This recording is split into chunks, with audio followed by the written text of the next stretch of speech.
Hi, and welcome to the Stacy Bretz Pedagogy Overview in the ebook chapter 5.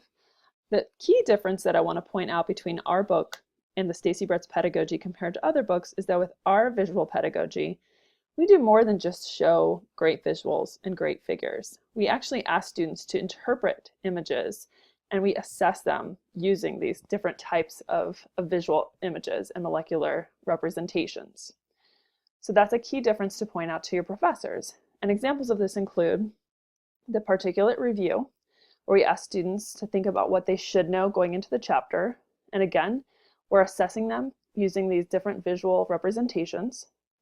The answers to the review are actually in the back of the book, but in the ebook, you can click on Show Answer, and you'll see the answer there. If students are struggling with the review, they have a place at the bottom where it says where they can actually read if you need help. So here it says review these sections if you need help. So it really assesses them going into the chapter to see where they are.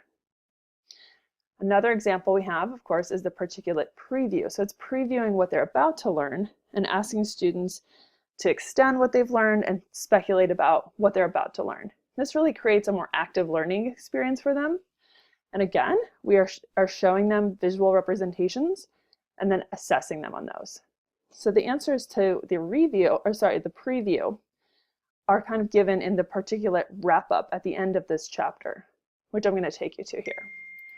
So if we go to the summary, the end of the chapter, we've got our learning outcome summary, and here's our particulate preview wrap-up, where we have more visual representations. So if I scroll down, the very last Stacy Bretz Pedagogy feature I want to talk about today, we have our visual problems, which are all wonderful, but we've had those before. What's new is going to be our visual problem matrix. And this should look somewhat familiar because it's in your SmartWork 5 demo, but we give students lots of different visual representations and then ask them to interpret them and answer these questions.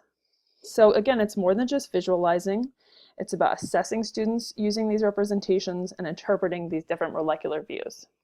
I hope this has been helpful, and I hope you can use this when you show the ebook on campus. Thanks so much.